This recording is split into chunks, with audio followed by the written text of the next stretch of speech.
মাননীয় সদস্য আরিফা সুলতানা, আপনার সময় 6 মিনিট। ধন্যবাদ আপনাকে। বিসমিল্লাহির রহমানির রহিম। মাননীয় স্পিকার, আপনাকে ধন্যবাদ এবং আপনার মাধ্যমে সকল সংসদ সদস্যদেরকে ধন্যবাদ জানাই। আমি এই গণমুখী বাজেটকে স্বাগত জানাচ্ছি। মাননীয় স্পিকার, এবারের বাজেটের আকার 9,38,000 কোটি টাকা, যা বাংলাদেশের ইতিহাসে সর্ববৃহৎ বাজেট।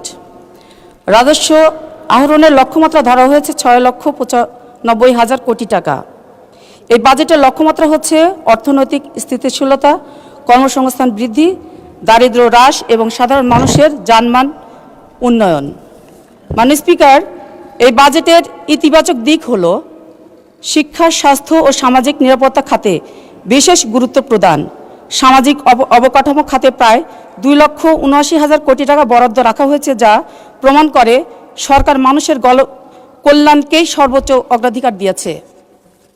মাননীয় স্পিকার, আজকের বিশ্বে উন্নয়নের মূল চালিকা শক্তি হলো মানব সম্পদ। একটি শিক্ষিত, দক্ষ এবং সুস্থ জনগোষ্ঠী ছাড়া টেকসই উন্নয়ন সম্ভব নয়। তাই শিক্ষা ও স্বাস্থ্য খাতে বিনিয়োগ আসলে দেশের ভবিষ্যতের জন্যই বিনিয়োগ।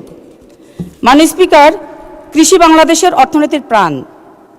খাদ্য নিরাপত্তা নিশ্চিত করতে কৃষকের জন্য ভর্তুকি, আধুনিক প্রযুক্তির ব্যবহার, সেচ সুবিধার সম্প্রসারণ এবং কৃষি পণ্যের ন্যায্য মূল্য নিশ্চিত করার উদ্যোগ এই বাজেটকে আরও গতিশীল করবে, আমি আশা রাখি।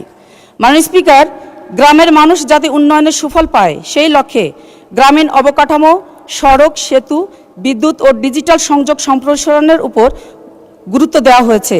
এর ফলে শহর ও গ্রামের বৈষম্য কমবে এবং স্থানীয় অর্থনীতি আরও গতিশীল হবে। মাননীয় স্পিকার, বর্তমান বিশ্বে প্রযুক্তি ও উদ্ভাবন ছাড়া কোনো দেশ এগিয়ে যেতে পারে না। এই বাজেট ডিজিটাল অর্থনীতি, তথ্য প্রযুক্তি খাত, স্টার্টআপ উদ্যোগ এবং তরুণ উদ্যোক্তাদের জন্য বিশেষ সুযোগ সৃষ্টি করা হয়েছে। এতে নতুন কর্মসংস্থান তৈরি হবে এবং আমাদের যুব সমাজ দেশের অর্থনৈতিক অগ্রগতিকে আরও বেশি ভূমিকা রাখতে পারবে। মাননীয় স্পিকার, এই বাজেট শুধু সংখ্যা নয়, এটি একটি জাতির ভবিষ্যৎ নির্মাণের রূপরেখা। সরকার সুশাসন, সুস্থতা এবং স্বচ্ছতা এবং জবাবদিহিতার মাধ্যমে এই বাজেট সফলভাবে বাস্তবায়নের দৃঢ় প্রতিজ্ঞ।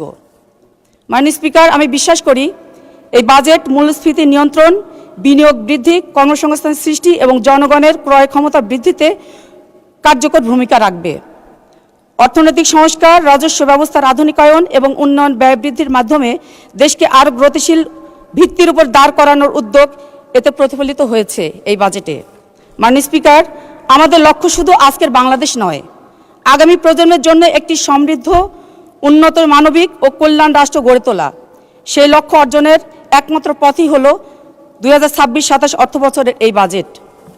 পরিশেষে শুধু আমি মাননীয় প্রধানমন্ত্রী এবং অর্থমন্ত্রীকে ধন্যবাদ দিয়ে বলতে চাই, এই গণমুখী, উন্নয়ন বান্ধব এবং দূরদর্শী বাজেট সর্বসম্মতিক্রমে গৃহীত হবে বলে আমি আশা ব্যক্ত করছি।